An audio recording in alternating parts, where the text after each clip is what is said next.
এবার শ্যামা করবে কে? কঙ্কাবতী। আবার কে? কি রে, তোদের মুখগুলো এরকম বাংলার পাঁচের মতো হয়ে গেল কেন? না না কিছু না। সত্যি বলছিস কিছু না? বললাম তো কিছু হয়নি। এই ঝেড়ে কাজ তো কি হয়েছে? এই তোদের কোনো সেন্স নেই নাকি রে? কঙ্কাবতীর বিয়ে হয়ে গেছে, এখন মন দিয়ে সংসার করছে, আর তোরা ওকে লিড করে প্রোগ্রাম করছিস। অদ্ভুত। তো বিয়ে হয়েছে মানে কি দাসখত লিখে দিয়েছে নাকি? না না, দেখ ব্যাপারটা সেটা নয়। আসলে ওর শ্বশুরবাড়ি না একটু মানে একটু অর্থোডক্স টাইপের, ট্র্যাডিশনাল আর কি। আমারও মনে হয় ও শ্বশুরবাড়ি থেকে ওকে অ্যালাউ করবে না। অ্যালাউ করবে না মানেটা কি? ওর কি নিজস্ব কোনো বক্তব্য নেই? দেখ, সব পরিবার তো আর এক হয় না, আর বইতে পড়ার থিওরি সমাজে চলে না সবসময়। কঙ্কাবতীর শ্বশুরবাড়ি একটু পুরনো ধাঁচের, অর্থোডক্স বলতে পারিস। ওরা না এইসব নাচ গান পছন্দ করে না। আমি তো জানি ওর শ্বশুরবাড়িকে, সেই জন্য বললাম। এখন মেয়েটা হয়তো নিজের মতো করে মানিয়ে নিচ্ছে সবটা। এই মুহূর্তে তোরা না ওকে অনুষ্ঠান করানোর জন্য জোর করিস না, সেটা খুব একটা ভালো হবে না। হ্যাঁ রে, সমুজ্জ্বলদা ঠিকই বলছে। আমি তো গেছি ওই বাড়িতে, ওই বাড়ির মানুষজনরা একটু অন্যরকম রে। এই এই ফালতু কথা রাখতো তোরা। দেখবি কঙ্কার নাচ দেখে শ্বশুর থেকে শ্বশুরবাড়ির লোক সবাই পাল্টে যাবে, ডোন্ট ওয়ারি। আর তাছাড়া একটা ব্যাপার আছে, কঙ্কা ছাড়া শ্যামা করলে না কিচ্ছু হবে না, তোরা জানিসই তো। বল সব। দেখ, এইভাবে জেদ করিস না তিতিক্ষা, আমার মনে হয় কঙ্কাও রাজি হবে না, দেখিস। আরে তুই চাপ নিস না, আজ সকালে আমি ওকে ফোন করেছিলাম, ও বলেছে ভেবে দেখছে। ওকে একটু সময় দে, দেখবি ঠিক জানিয়ে দেবে। কিন্তু তিতিক্ষা, আমি বলছিলাম যে আরে বাবা, তোরাই তো দেখছি এখন কঙ্কার শ্বশুরবাড়ির রোল প্লে করছিস। আরে ও যখন বলেছে, ওকে একটু ভাবার সময় দে না ভাই। তোরা আগে থেকেই এত গলা শোকাচ্ছিস কেন বলতো? শোন, মোট কথা, নো কঙ্কা নো শ্যামা, ঠিক আছে? এই কি স্যার? এই যে তিতিকা, এই নাও তোমাদের স্পন্সরশিপের ব্রোশিওর। স্পন্সর মানে? Yes, sponsor. আরে লাস্ট ইয়ারে সাপমোচন দেখে বিখ্যাত গয়নার দোকানের মালিক আমাদের স্পন্সরশিপের জন্য ফোন করেছিল। দোকানের মালকিনের মেয়ে আমাদের কলেজের ফিজিক্স ডিপার্টমেন্টের স্টুডেন্ট। হ্যাঁ, আর ওরা শুধুমাত্র টাকা দিচ্ছে এমনটা নয়, সাথে গয়নার প্রমোশনও করছে। মানে আমাদের যা যা গয়নাগাটি লাগবে সব ওনারাই দেবেন।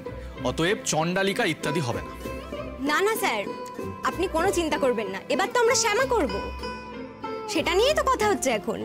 বাহ, খুব ভালো। নগর নটি শ্যামা, বেশ জমে যাবে। এই সমুজ্জ্বল, তুমি কিন্তু গানগুলো ভালো করে তুলে নাও। গতবার তোমার গানের গলা শুনে ভদ্রমহিলা একেবারে যাকে বলে বাক্যহারা হয়ে গিয়েছিলেন। কিন্তু স্যার, শ্যামাটা কে করবে? কেন, কঙ্কাবতী? তোমরা কি অন্য কারো কথা ভাবছো নাকি? না স্যার, মানে আর কেউ বলতে। না না না, একদম না। শোনো, ওই ভদ্রমহিলা বিশেষ করে বলে গেছেন কঙ্কাবতীর কথা। মানে তোমরা ধরে নাও যে ওই কঙ্কাবতীর জন্যই কিন্তু আমরা এই স্পন্সরশিপটা পেয়েছি। ওদের কি সব প্ল্যানও আছে ওই প্রমোশন সংক্রান্ত। মানে আগে এসে ওদের লোকজন কয়েকটা ছবি টবি তুলবে, তারপর সেগুলো পেপারে হোর্ডিংয়ে বেরোবে। আর এতদিন ওরা সিনেমার নায়ক নায়িকাকে দিয়েই গয়নার বিজ্ঞাপন করিয়েছে, কিন্তু এখন ওরা নতুন মুখ চাইছে, আর সেই মুখ হিসাবে ওরা কঙ্কাবতীকে প্রেফার করছে। স্যার, কঙ্কাই শ্যামা করবে, আপনি কোনো চাপ নেবেন না, ব্যাপারটা আমি নিজে ডিল করছি। আপনি শুধু রিহার্সালে এসে দেখে যাবেন এই নীল যেন না ঝোলায়। আচ্ছা ঠিক আছে, চলো, গুড লাক। ওকে। আরে বছরে 30 বার চিত্রাঙ্গদা শ্যামা সাপমোচনের অশ্রুমোচন আমাদের জন্য, বুঝলি? শুধু আমাদের জন্য। এই ন্যাকামি না করে সমুজ্জ্বলদাকে রিহার্সালের ডেটস গুলো বল।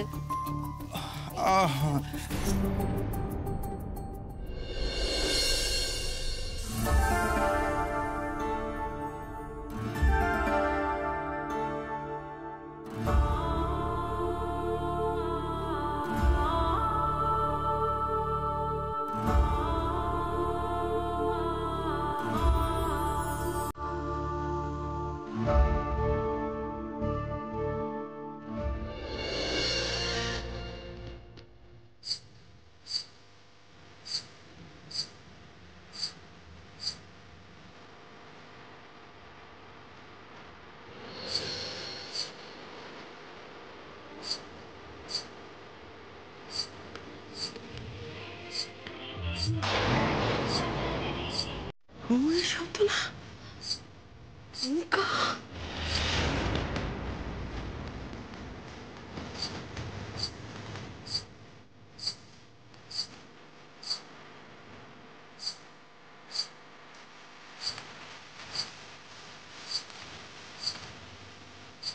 কঙ্কা,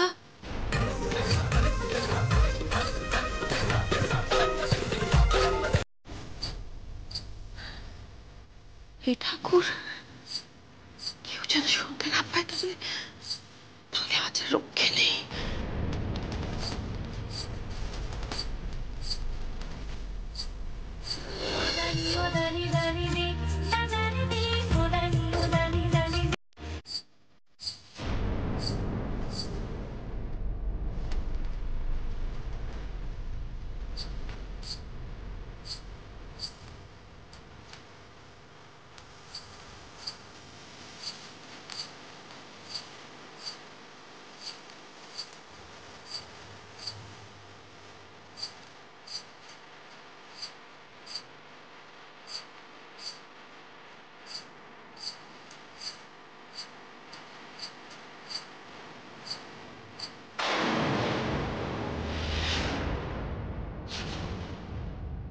মা, তুমি দরজাটা করো।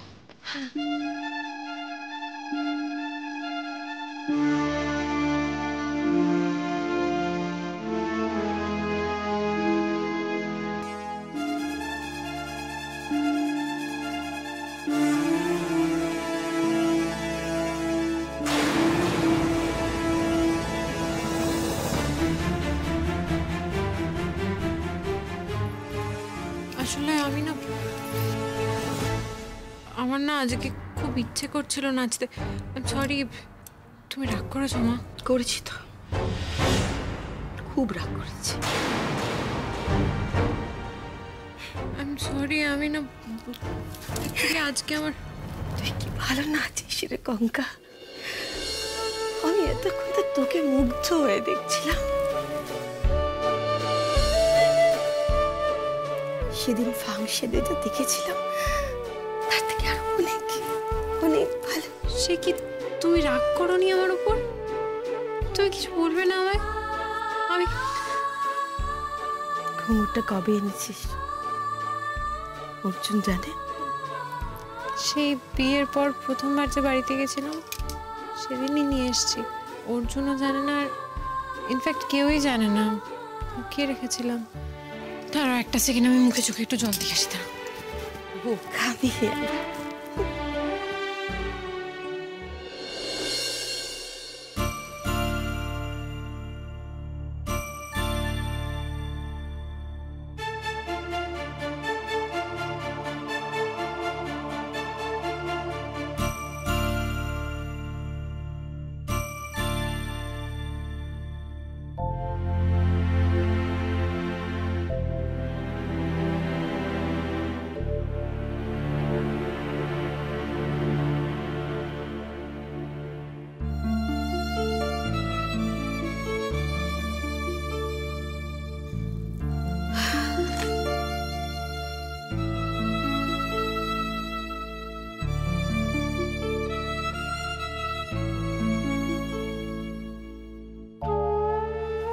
মা,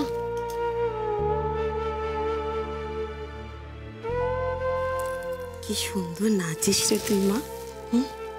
চোখ ফেরানো তাই। এই বাড়িতে আসার পর থেকে আমার কোনোদিন এরকম ইচ্ছে হয়নি। আজকে খুব ইচ্ছে করলো জানো তো নাচতে। কতদিন নাচি না আমি ভাবিনি আমি নাচবো। আমি ঘুঙুরটা বের করে শুধু দেখছিলাম, কিন্তু একটা অদ্ভুত টান জানো তো। আমি যখনই ঘুঙুরটা হাতে নিই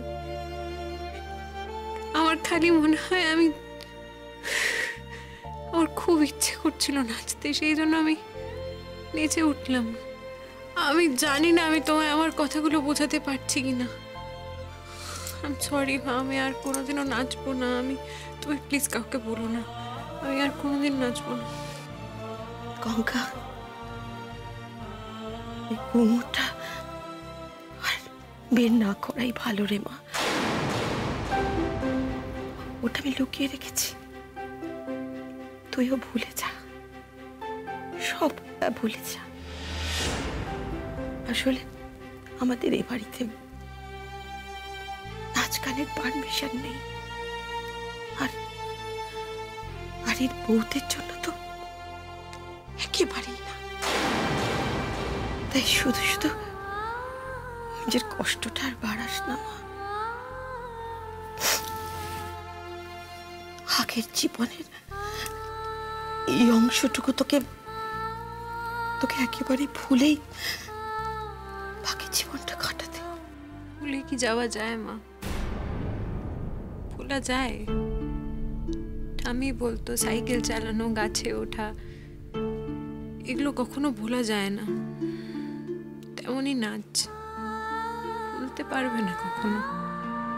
হয়তো অনেকদিন প্র্যাকটিস না থাকলে একটু জড়তা আসে, একটু আনইজি লাগে, কিন্তু ভোলা যায় না। গুরু আম্মা বলেন জানো তো, গুরু আম্মা স্বপ্নের মধ্যেও নাচেন। আমিও স্বপ্ন দেখি জানো তো, আমি স্বপ্ন দেখি মাঝে মাঝে আমি গুরু আম্মার কাছে গিয়ে নাচছি, ঠিক ছোট্টবেলার মতো। গুরু আম্মা মুখে মুখে তাল দিচ্ছেন আর আমি নাচছি। ওটা স্বপ্নেই থাক না মা। আমাদের স্বপ্নগুলো তো কেউ জানতে পারে না, তাই না? দেখ, আজ বাড়িতে কেউ নেই, ভাগ্যিস কেউ নেই। আর কখনো এভাবে বাড়িতে নাচিস না। তোর শ্বশুর কিংবা রূপক যদি থাকতো, তাহলে আজ বাড়িতে একটা তুলকালাম কাণ্ড হতো। আমি জানি মা, আমি সরি, আমি আর কোনোদিনও নাচবো না।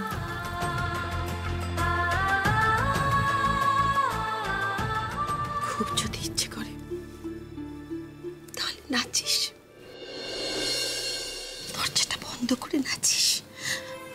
আর ওইটা করিস না, তাহলে সব শেষ হয়ে যাবে।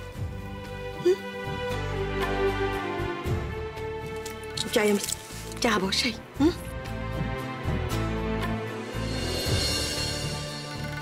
থ্যাংক ইউ মা। পাখুন মেঘ।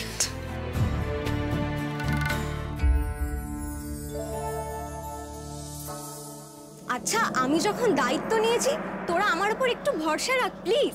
দেখ, আমাকে একটা দিন মিনিমাম সময় দে, তার মধ্যে যদি কঙ্কানা রাজি হয় আমরা তাহলে অন্য স্পন্সর জোগাড় করব, কেমন?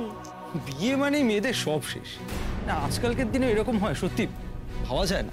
আরে শ্বশুরবাড়ির কথা না হয় বাদই দিলাম, ওর স্বামী তো শুনেছি কঙ্কাবতীকে এই ডান্স ড্রামা দেখতে এসেই পছন্দ করেছিলেন। কি রে দোয়েল, সায়নী, তাই না বল? হ্যাঁ, কিন্তু দেখ বিয়ের আগে আর বিয়ের পরের সিচুয়েশনটা তো আলাদা, বল। এই শোন, তোরা না এই কথাবার্তাগুলো কঙ্কাবতীকে বলতে যাস না। ওর সিচুয়েশন থেকে ওর কথাটা একবার ভাবার চেষ্টা করতে হবে। এই দেখ দেখ, কে ফোন করেছে দেখ। এই কঙ্কা, এই ধর ধর ধর ধর। হ্যাঁ হ্যাঁ ধরবো। এই তোরা প্লিজ প্লিজ সবাই ঠাকুরকে ডাক, কঙ্কা যাতে রাজি হয়ে যায় রে। দাঁড়া দাঁড়া, ফোনটা তুলি।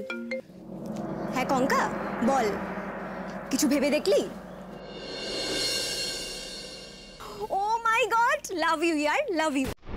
আরে হ্যাঁ হ্যাঁ, তুই যা বলবি তাই হবে, তুই কোনো চাপ নিস না। রাখছি রে দোস্ত, কঙ্কা রাজি হয়ে গেল। বলছি তিতিক্ষা, তুই ঠিক শুনেছিস তো? আরে হ্যাঁ, আমি একদম ঠিক শুনেছি। এটা কি করছে কঙ্কা? কেন করছে? এত বড় সর্বনাশ কেন ডেকে আনছে? একটা দিনও রিহার্সালে আসলে বাড়ি থেকে ওকে তাড়িয়ে দেবে ওরা। কঙ্কা, কেন এমন করছো? কি চলছে তোমার মাথায়? ও তিতলি, তুই কখন কলেজ থেকে এসেছিস, এখনো চেঞ্জ করিসনি? সেই হাতে মোবাইল নিয়ে কুটকুট কুটকুট লেখাপড়া তো একেবারে শিখিয়ে তুলেছো তুমি। জেম্মা, যেটা জানো না সেটা নিয়ে কেন কথা বলছো বলো তো? যাও না, নিজের কাজ করো না। জেঠু আর দাদাভাইয়ের তো আসার সময় হয়ে গেছে, তুমি বরঞ্চ গিয়ে ওদের খাবার ব্যবস্থা করো। তিতলি, তোর বড্ড বার বেড়েছে। এত মুখে মুখে তোমার কিসের কথা? হ্যাঁ কেন জেম্মা, আমি কি করলাম বলো তো? না, আমি তো ঠিক সময় কলেজ থেকে বাড়ি ফিরে ফোনে একটা ইম্পর্টেন্ট কাজ করছি, কিন্তু তোমাদের আদরের বৌমা সে কোথায় গেছে, কার সঙ্গে গেছে জানতে চেয়েছো? সে নিয়ে তো কিছু বলছো না, এত একচোখ আমি কেন গো জেম্মা? এই সমস্ত কি বলছিস তুই তিতলি? ঠিকই তো বলেছি না, আমি কিন্তু ঠিক সময় কলেজ থেকে বাড়ি ফিরে এসেছি, কিন্তু ওই মহারানীর এখনো বাড়ি ফেরার টাইম হয়নি। যেদিন জানতে পারবে ও কি কি গুল খেলাচ্ছে সেদিন বুঝতে পারবে। আমি কিন্তু তোমাদেরকে অনেক আগে থেকে সাবধান করেছি। অসীমাদি, একটু জল দাও না। এই তো দাদাভাই এসে গেছে, এখনই আসল বোমটা ফাটাতে হবে। দাদাভাই, তোকে তো টায়ার্ড লাগছে কেন রে? আর ভাল লাগছে না, মনে হচ্ছে সন্ন্যাসী হয়ে হিমালয়ে চলে যাই। কেন রে, তোর আবার কি হলো? কি হয়নি সেটা বলো। একটা প্রজেক্ট পাস করতে জান কয়লা করে দিচ্ছে। ও, অফিস প্রেশার। কি করব ম্যাডাম, আমি তো আর তোর মতো লাকি নই, আমাকে খেটে ইনকাম করতে হবে, বুঝলি? আচ্ছা যা, গরম জল করে স্নান কর, আমি অসীমাকে বলছি তোর জন্য স্মুদি বানিয়ে দেবে। যা, আমি তোর জামা কাপড় বার করছি, ওপরে যা। তুমি এত কিছু করতে চাও না, কঙ্কা সব করে দেবে। ও অসীমাদি, এই স্মুদি লাগবে না, আমার জন্য একটু নুডলস বানাও না। মা, মিসেস কঙ্কাবতী না আসা অবধি তুই কি এইভাবে এখানে বসে থাকবি নাকি? না আসা অব্দি মানে? কঙ্কা কোথায় গেছে? কেন দাদা ভাই, তুই জানিস না? আই এম সরি, আমি কিন্তু ভেবেছি তুই জানিস, তাই আমি বলে ফেললাম। আরে এখানে না বলে যাওয়ার কি আছে? ওর জন্য আমাকে বলে গেছে, আমি সবটা জানি। তাই তোমাকে বলে গেছে? কোথায় গেছে, কখন বেরিয়েছো? আসলে দাদা ভাই কি বলতো, আমার কলেজ না আজকে তাড়াতাড়ি শেষ হয়ে গেছে, আমি আগে চলে এসেছি। আমি তো সোজা বাড়ি ফিরি কলেজ থেকে, তো এসে দেখছি সরি বৌদিকে দেখিনি। তার মানে তার আগেই গেছে নিশ্চয়ই, কত আগে গেছে সেটা আমি জানি না, কিন্তু আমার মনে হয় যেখানেই যাক না কেন তোকে বলে যেতে পারতো। তিতলি, যাও তো, মাকে ডাকো, বলো আমি কিচেনে ডাকছি, যাও। যে মা, আমাকে বিরক্ত করো না, আমাকে চাপ দিও না, তুমি ডেকে নাও না। তিতলি, আমি তোমাকে বলেছি মাকে ডাকতে, তুমি মাকে ডাকতে যাবে, যাও। উফ বাবা, একটু শান্তি মতো বসার উপায়ও নেই। মা, ওকে চুপ করিয়ে দিলেই কি ব্যাপারটা মিটে যাবে? চুপ করাবার কি আছে অর্জুন? চুপ করানোর মতো কিছু তো হয়নি বাবা।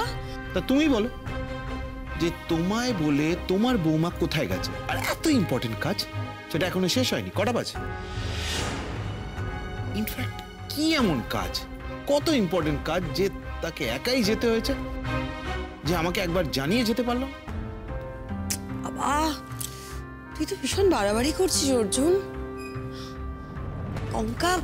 কঙ্কা শপিং এ গেছে অর্জুন, আমাকে বলছিল যে ওর কিছু কেনাকাটা করার আছে। ঠিক আছে, বাড়িতে তো একটা গাড়ি আছেই, সুদর্শন তো সারাক্ষণ বাড়িতে বসেই থাকে। তো আমি বললাম ঠিক আছে যাও, তুমি সুদর্শনকে নিয়ে একটা কোনো মলে যাও, এক জায়গায় সব জিনিসপত্র পেয়ে যাবে। তাই গেছে। বাহ, দারুণ আইডিয়া দিয়েছো। মানে এই যে বাড়ির গাড়ি করে গিয়ে মলে একা একা শপিং করাটা দারুণ আইডিয়া না, তাই না? মাথা গরম করছিস কেন অর্জুন? তুই সকালে বলেছিলি না যে তোর আজকে মিটিং আছে, তোর ফোন বন্ধ থাকতে পারে। ও সেই জন্য হয়তো তোকে ফোন করেন, না হলে ও ডেফিনেটলি তোকে ফোন করতো। কি এমন শপিং করছে বলো তো যে এখনো ফিরতে পারলো না? বাড়ি থেকে বেরোনোর আগে এবারই নিয়মগুলো বলে দাওনি তোমার আদরের বৌমাকে? আর ভাই দেবে যে শপিং করতে গেছে, শপিং করবে কি, ওর কাছে তো টাকা নেই। তুই তো পলিসিং করছিস অর্জুন, ওর কাছে টাকা থাকবে নাই বা কেন? ওকে টাকা আমি দিয়েছি। তুমি দিয়েছো? কেন? কেন মানে? কেন? আরে তুমি বা টাকা দিতে গেলে কেন ওকে? তুই না সত্যি, আমি কোত্থেকে টাকা দেবো? আমার কাছে কি টাকা আছে? থাকে টাকা? তোরা বউ ভাতে টাকা পেয়েছিলি না, সবাই দিয়েছিল তোদের দুজনকে, সেগুলো আমি খামে করে সব আলমারির ভেতর ঢুকিয়ে রেখেছিলাম। আর ওই টাকার উপর তো কঙ্কারও অধিকার আছে, তাই না? তাই মেয়েটা যখন ভাবলো বললো আর কি যে ও শপিং করবে, আমি বললাম যাক না, টাকা দিলাম আর সুদর্শনকে সঙ্গে পাঠালাম। অর্জুন বাবা, আমার আমার আমার কথাটা শোন, বোঝার চেষ্টা কর। একটা মেয়ে বিয়ের পরে যখন শ্বশুর বাড়ি আসে, বাড়ির লোকজন সবাইকে ছেড়ে আসে, তাই না? তার তো মাঝে মাঝে একটু মন খারাপ হয়। তাই ও যখন বললো যে ও শপিংয়ে যাবে, আমি ভাবলাম যে যাক। আজকেই তোমার বেরোনোর দরকার পড়লো কঙ্কা? আমি বারবার ভালো কথায় তোমায় বুঝিয়েছি উল্টো পাল্টা কিছু না করতে। তুমি আমার ভালোটুকুই দেখেছো এতদিন। আর যদি কোনো বেগর ভাই দেখি তাহলে কিন্তু সবকিছু লন্ডভন্ড হয়ে যাবে। দাদাবাবু, নুডলসটা এনেছি, কি করব? রুমে দেবো না এখানে রাখবো? ও, নুডলস এনেছো? খুব ভালো। একটা কাজ করো, এটাকে হাফ অফ করে তুমি আর মা মিলে খেয়ে নাও, আমি খাবো না। সরো। অর্জুন অর্জুন অর্জুন অর্জুন দাঁড়া বাবা, আমার কথা এত মাথা গরম করে না ছেলেটা। আমি এখন কি করি বলতো অসীমা?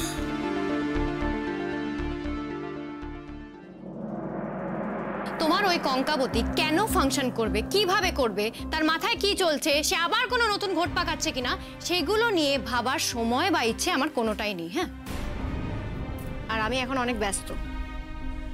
কাল এনজিও থেকে একটা এক্সিবিশন আছে, সেখানে পিসি নিজস্ব কিছু জিনিস থাকছে। আর আমায় না পিসি অনেক ভরসা করে এইসব দায়িত্বগুলো দিয়েছে। তাই আমি তোমার ওই বন্ধু অর্জুন আর কঙ্কাবতীর ড্রামা নিয়ে ভেবে না এই কাজটায় অমনোযোগী হতে পারবো না। ক্ষমা করো আমায়। এখানে যদি এদিক থেকে ওদিক হয় না, পিসি আমায় একেবারে পিষে ফেলে দেবে।